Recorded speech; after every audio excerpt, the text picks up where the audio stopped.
retrouver chers amis internautes de Saloumactu.com ñëwaat nañu ak yéen ci seen biir émission sunu leader l'émission que vous aimez tant mais xam ngeen nag ak benn instant ak contexte coronavirus donc l'émission a été mise en attente donc pour rek ñu jéem a xeex ñun ñëpp li nga xamante ni mooy coronavirus wala Covid-19 mu daal di jóge ci réewum Sénégal loolee nag daal di tax ñu daal di orienté suñu émission ñëw ak moom ci contexte bi mais xam ngeen ne duñu fa jógee mukk ci fi ñu nekk contexte purement politique mais ñu xaw a laal rek coronavirus du ko yàq tous contre le coronavirus pour que mu jógee ci réewum Sénégal dooraat nañ émission bi sunu leader la l'émission qui vous donne l'information politique du pays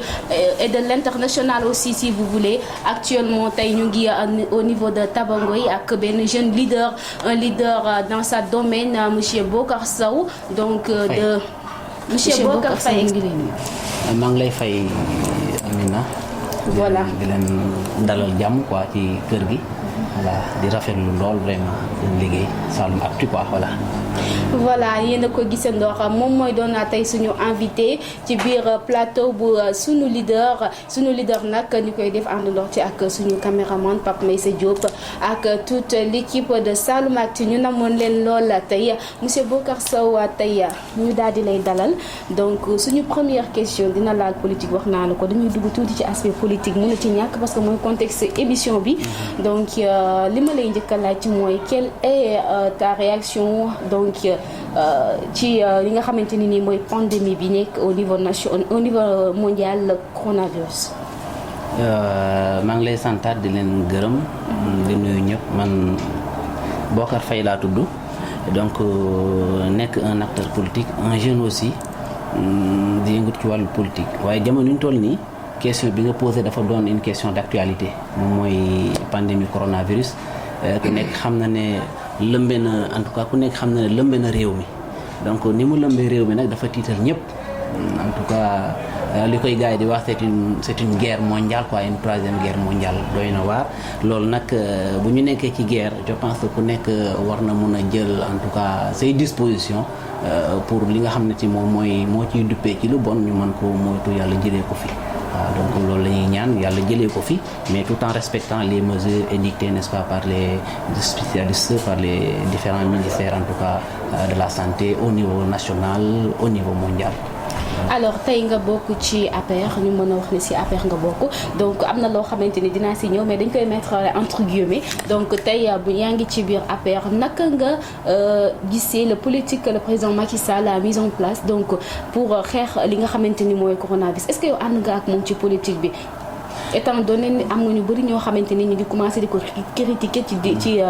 séddale dund gi. Voilà, merci beaucoup ci question boobu noonu bon le président de la République d'abord dañu koy sant di ko gërëm vraiment ci sens de responsabilité bi mu am ak ci yéene bu mu am ngir dimbali askan wi ku nekk xam na ne wàllu social moom daf ci œuvrer et surtout ci deuxième mandat bii nii je pense que aspect social daf ci am part bu am solo moom seulement dafa obéir li nga xamante ni loolu la bindkat bi wax ci tubaab nga jéggal ma mu ne si tu peux rendre service à autrui si vous pouvez rendre service à autrui faites-le avec promptitude et de bonne grâce c'est-à-dire boo mënee dimbali nit ki vraiment ngir yàlla na nga ko def ci lu gaaw et de bonne grâce te benn rëccu du ci am benn aussi arrière pensée du ci am nga def ko te yàlla tax te président de la République je pense que à mon avis bi affaire bi déclenché woo xaarul dafa jël directement ay matuwaayam ngir dimbali askan parce que xam na ne lii nii bu leen dimbali du baax te wax dëgg yàlla dimbali askan yi moom moo ko fi teg naka jekk loolu ci bon il s'est toujours inscrit dans cette dynamique quoi. mais est-ce que jàppoon dafa xaw a yéex ak aussi ki mu ko dénk mënoon na jël benn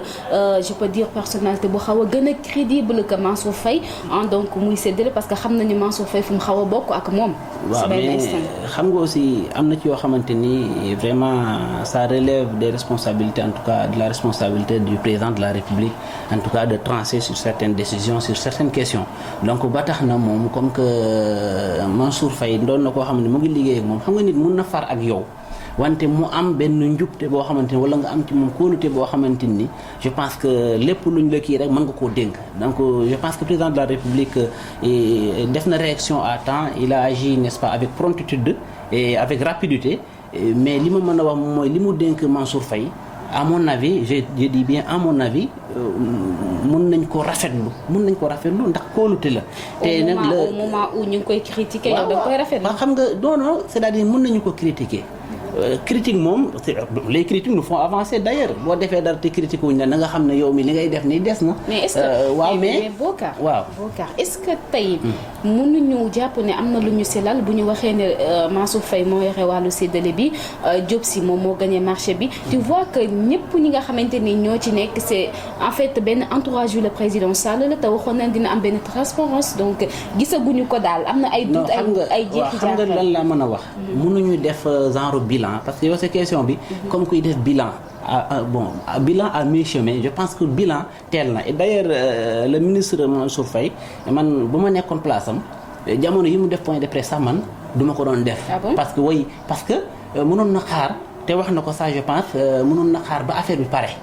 bu defee liggéeyam ba pare mu doog a tirer un bilan mais à mi-chemin am na noo fa defee bilan aussi mun na xaw a kii nii parce que sénégalais moom bon je pense que critique fii lañ ko fekk fii lañ ko ba ala kulli àll loo mën def dañ lay critiquer mais nag moom xam na li koy xaar président de la république ko daf ko wóolu dénk ko lim ko dénk je pense que moom it am na mat goo xamante nii am na kii yoo xam ne mu ngi ci moom je pense que dina ko doxalee ni ko président de la république en tout cas bëggee ñun loolu la ñuy ñaan ñu nit ci loolu lañ koy vraiment ci loolu lañ koy woo parce que Sénégal fii je pense que président de la république ci plan Sénégal émergent wax na fa ñaari mots yu am solo mooy équité ak vraiment transparence gouvernance sobre et vertueuse je pense gouvernance sobre et vertueuse tous les membres du gouvernement dañ ci imprégné wu y compris Mansour Faye boobu noonu le ministre en tout cas Mansour Faye mënaguñu wax dara en tout cas mënuñu am ay jugement mënuñu ko en tout cas porter ci la personne de Mansour Faye puisque pareegul puisque defagul bilan Sénégalais nag ils sont libres waa apporter ay critiques ak yooyu noonu mais moom bu ñu demee ba mu def bilan beeg yooyu noonu su boobaa ku nekk mën nga ci wax sa gis-gis sénégalais yi moom kenn moomu leen wante nag moom it xam naa ne xam na li koy xaar waaw xam na li koy xaar te président de la République fi mu soxla ni fi mu toll nii tey bëggul ko yàqal te gëm naa ne moom il en est conscient te du ko yàqal waaw mais de toutes les façons teel na daal pour ñu koy critiquer teel na. d'accord de toute façon yéen a bokk parti doo ko critiquer là moom je te comprends léegi lan mën parce que moom xam na bon le ministre même xam na àll bi surtout ci côté àll bi xam nga y a l'aspect moral aussi qui intervient là-dessus loolu dafa am solo xam na bu baax wax àll bi xam nga boo gisee sànq ma wax la le président de la République il a agi avec promptitude xam na àll bi li ñuy dund xam na àll bi li ñuy dund ba tax na moom yaakaar naa xaarul sax ñu koy ba kii bi donc nag ñi nga xamante ni dénk na leen liggéey bi ñoom it dañoo war a inscrire dans la même dynamique que président de la République moom mooy lan gaaw ci mbir mi ndax askan wi aussi wax dëgg yàlla quoi qu'on puisse dire soxla nañ affaire bi mu gaaw c'est vrai kii nañu ko mais rapidité bi aussi war nañ ci mën a donc autorité ñu ngi leen di lancer un appel solennel à ce que li ñuy def ñu gaaw ci parce que ki nga xamante ni vraiment day góorgóorlu wax dëgg yàlla di daanoo ko jóg je pense que nag kooku noonu boo ko naree xaarloo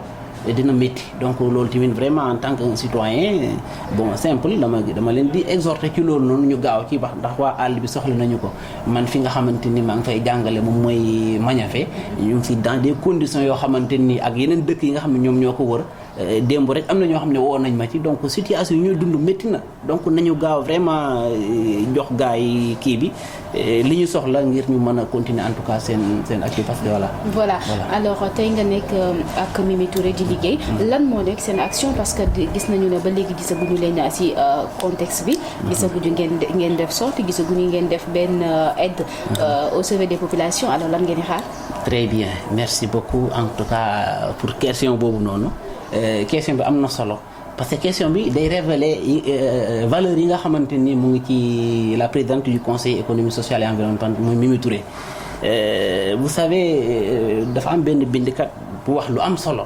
nee na rendre service en tout cas à autrui et le cacher n'est-ce pas c'est ajouter au bienfait car c'est ne pas demander en retour de la reconnaissance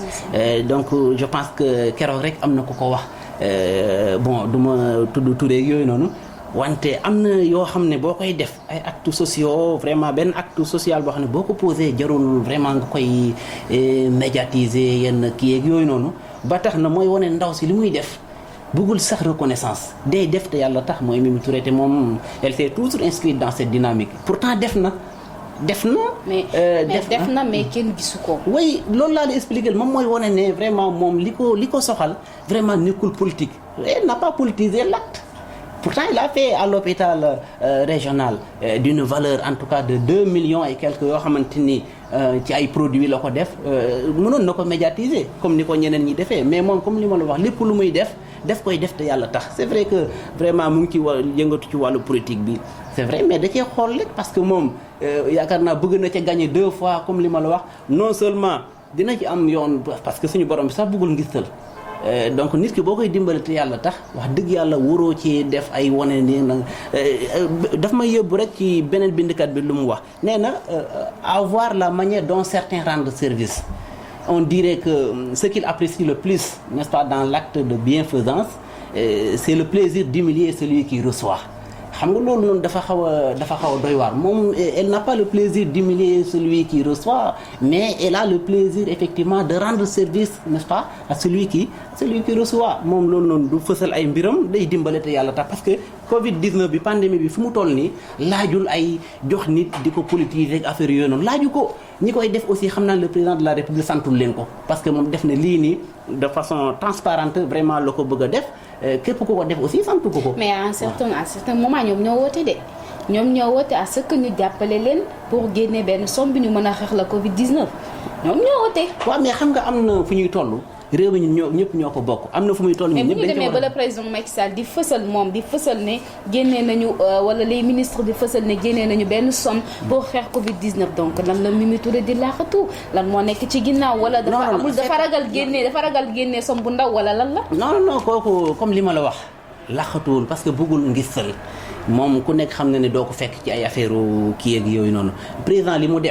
defalut ko Mimi Touré rek sénégalais yëpp la ko defal. mais Mimi Touré moom li nga xam ne jël na ko ci alalam def ko ci askan wi mais am na droit wax dëgg yàlla ne ko duma ko médiatiser parce que wax dëgg yàlla sénégalais yi leen gën a soxal ci biirum nekkul médiatiser ko parce que boo ko dès l'instant où nga médiatiser ko rek am na leneen loo xamante ni làqu na si ginnaaw mais léeg-léeg président de la république bu ko neexee médiatiser ko parce que moom moo nekk le président de la république te yaakaar naa am na organe boo xam ne organe de presse bu fi nekk loolu moo ko fi teg ngir lan transparence boobu noonu le fait que mu wone ko loolu noonu day participer ci transparence bi nga xamante ni moom mooy politique président de la république donc moom bu ko neexee mën na ko médiatiser ngir mu leer mais Mimi Touré bu ko neexee ci alalam moom ndax moom li mu joxe nekkul sénégalais ñoo ko moom te kenn santul ko mais dafa xam ne ñii nii soxla nañ ndimbal mu nekk doomu Saloum mu nekk doomu Sénégal mu indi ci vraiment dugal ci loxom comme ni ko ñenn ñi wax dëgg yàlla di defee mais différence fu mu nekkee moom comme li ma la wax politique wu ko ñu bëree bëri dañ may laaj ndax Mimi def mais def na effectivement comme li ma la wax li mu def moom bon suñu borom bi moom gis na ko te yaakaar naa fayu suñu borom moom moo gën fayu doomu aadama donc loolu noonu moom moo am solo moom nekkul kuy def ay mbir yooyu noonu. D'accord si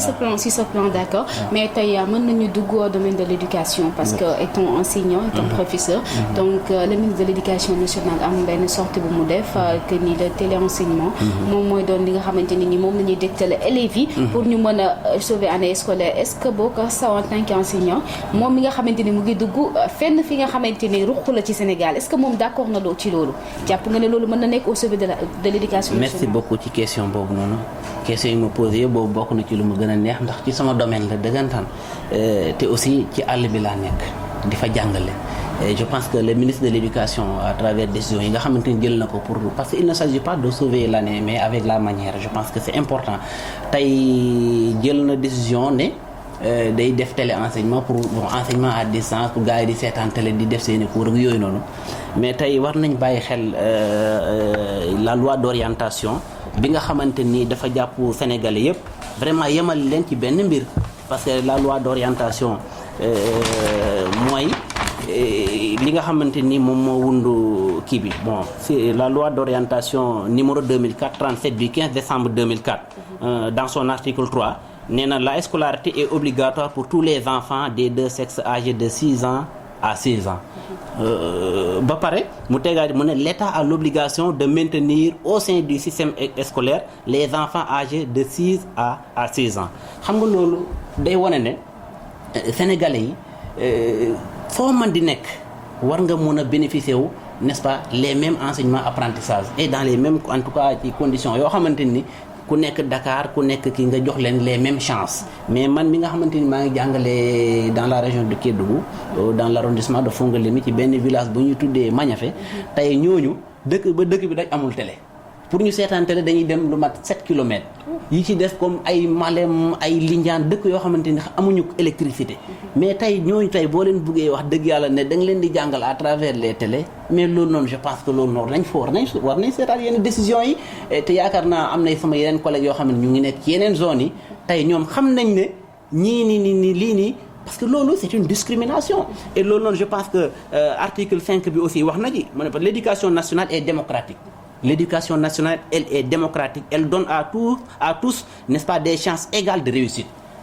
Donc, le ministre de l'Éducation, à travers ses décisions, war na mën a sóoraal ñi nga xamante ni ñu ngi nekk dans les zones les plus reculées, les plus enclavées du Sénégal nga xamante ni amuñ accès à l'internet amuñ accès télé électricité amu fa loolu war nañ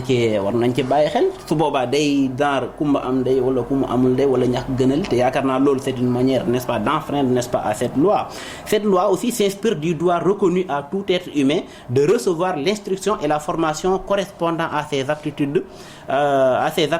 sans discrimination de sexe, d'origine sociale, de race, d'ethnie, de religion ou de nationalité. muy wane ne tey képp koo xam ne yaa ngi Sénégal fii nii war nga mun a bénéficier wu les mêmes conditions de scolarité loolu noonu ministre bu ko bàyyee xel dafa mel ni dafa fàtte as article boobu noonu. tey bu ñu defee loolu à travers les enseignements à distance tey mais kaw la ngay gis élève boo xam ne mu ngi Kaolack wala mu ngi Dakar mu réussir élève boo xam ne mu ngi Fongolémi fële na la échec ñu ne kii jàll na kii échec na alors que dañ leen mettre dans les mêmes conditions. tey ki nekk Kaolack chaque jour mun na seetaan télé mais ku nekk Maña fa fële wala Malem wala Lindiane wala Sekoto dëkk yoo xamante ni amul télé tey kooku noonu mënut a réussir dans ces conditions alors que même épreuve yi la ñuy joxe. loolu noonu nañ ci xoolal où sont les syndicats d'enseignants parce que tey war nañu conscient ci li nga xamante ni tey moom nga fi expliquer ak li nga xam moom la article bi wax est-ce que jotul ñoom ñu def benn regroupement pour wax ak le ministre de l'éducation parce que ça aussi c'est à noter c'est très important que ñu aider li nga xamante ne ñoo nekk au fin fond du Sénégal. waaw comme moom loolu tamit am na solo mais di la wax ne tey gars yi dañuy teel a jël yenn décisions yi c'est-à-dire charrue avant les bœufs la ñuy def moom dañuy jël décision pare doog a soumettre lu tax ma wax la ko parce que ministre de l'éducation jël na décision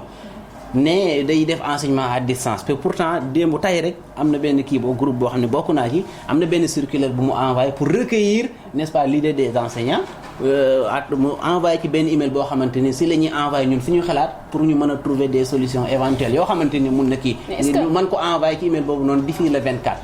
xam nga tey bi mu jëlee décision pare bon critiqué mu ko mais wax dëgg ñun Sénégal aussi moom moo ñu soxal élèves yi ñuy jàngal aussi ci Sénégal ak foo man di nekk ci dans les différentes zones en tout cas sénégalais nga war nga nekk dans les mêmes conditions que nekk Dakar ki nekk Saint-Louis ki nekk Fongolémi vraiment ñun ñëpp war nañ mën a sóoraale ba du am xaj am seen parce que lii nii c'est une sorte en tout cas de discrimination excusez-moi du mot mais en tout cas war nañ sóoraale bu baax a baax waaw li nekk Dakar nekkul Fongolémi li nekk Kaolack nekkul Fongolémi alors que ñun ñëpp xale yëpp ñoo war a bénéficier wu en tout cas les mêmes conditions en tout cas dans l'enseignement. alors su article bi boobu nga xamante ne moom la ministre bi joxe c'est-à-dire su déclaration bi jàllee avec les examens qui va venir fan la boo ko fay di séentu résultat yi baccalauréat wala résultat BFM réewum Sénégal ci at mi ñu ne. catastrophe yi rek loolu moom dama la nëbb moom wax dëgg yàlla en tout cas ni ñuy def nii parce que toujours am diplôme. ak diplôme boo xam ne ànd na ak niveau bokkul je pense que diplôme aussi quoi qu'on puisse dire war na mun a ànd xam nga diplôme mun na yomb nii mun nga pakasol am sa diplôme nii mais tey est-ce que tey am nga sa bopp bi dogal nañ ci loo xamante ni tey diplôme bi méngoo na ak enseignement apprentissage yi nga xamante ni jot na ko c'est ça aussi le problème. je pense que c'est ça le problème taux de réussite bi war nañ ci bàyyi xel il ne s'agit pas d'avoir un bon taux de réussite wala et cetera non mais le plus important nañu leen jàngal vraiment au moins loo xamante ni dina leen xaw a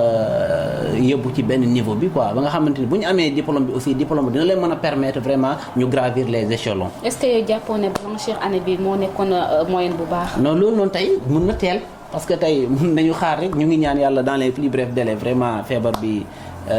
disparaître. Loolu la ñuy ñaan avec les cas communautaires. Loolu aussi vraiment j'en appelle en tout cas à la responsabilité de tout un chacun. Ku nekk war na sa jël say dispositions, respecter les mesures comme ni ma ko waxee sànq, les mesures édictées.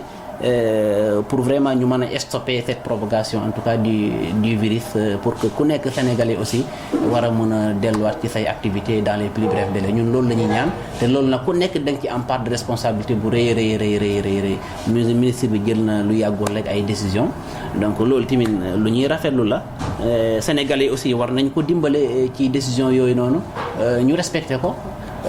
Je pense que loolu tamit dafa am solo parce que pour affaire bi disparaître ñun ñëpp dañ ci war a jàpp. C'est pour ministre bu waxee dara mais ñu respecté parce que ñoom li ñuy wax noonu c'est pour l'intérêt en tout cas des Sénégalais, nekkul seen intérêt ñoom kese mais intérêt sénégalais pour suñu jàmm, parce que instant tout est bloqué. Waaw yëpp a taxaw loolu nag ñaanuñu ko yàlla, mais bu continuer nii dina xaw a garaaw de. Voilà, yéen ñi ñuy seetaan xam naa nag Bocar émission bi moom xam nga. Gars yi ñu ngi réclamer à ce que ñu yokk temps parce que dafa xaw a gàtt. Mais dinañu dugg ci l'aspect politique, vous savez. bala ngaa dugg ci aspect politique bi. nañu jàpp ne on est en période de crise. Et crise boobu noonu dama koy définir en chinois, parce que le mot crise en chinois est représenté par 2 idéogrammes. Qui signifie danger et opportunité. Donc crise bi am na danger, c'est vrai, parce que mu ngi en tout cas décimer, en tout cas di végéter les entreprises, di rey ay doomu aadama te loolu ñaanu ko. Mais aussi ce qu'il faut savoir, il y a toujours dans une crise la possibilité de changer, de s'ouvrir à autre chose. C'est-à-dire crise bi mën na ci jël ay jàngat yoo xamante ni vraiment mën na améliorer nos conditions de vie. Donc nañu sóoraal ne lii nii aussi mën nañoo jëm, parce que suñu borom bi aussi lu mu def rek. am na lu tax mu def ko quoi. D'accord, moom opportunité la ko jàppee. non jàppee moo ko opportunité mais y a danger la ak opportunité. Danger la dans la mesure où mu ngi rey ay doomu aadama, arrêté na activité yëpp, mais mun na doon opportunité dans la mesure où ñu jël ci ay jàngat yu am solo. D'accord.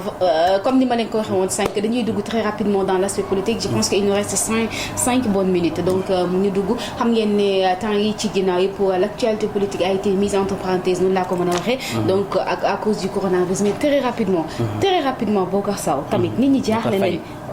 Autant pour moi Bocar Faye. Lan moo tax qu'est-ce qui se passe entre vous et Malick Gakou ak seen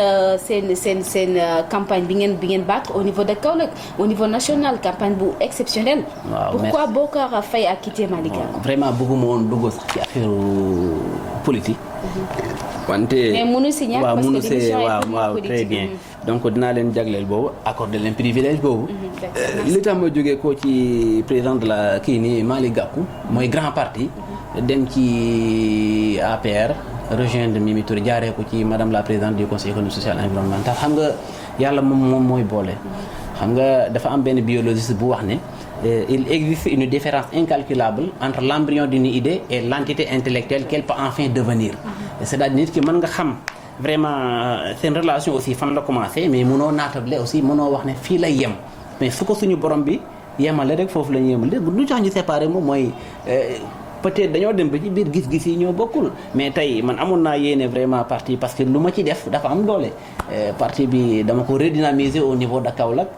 wante ci redynamisation boobu noonu ma defoon bëggoon naa aussi changer yu bëree bëri. Donc ci biir bëgg changement boobu noonu peut-être ay yenn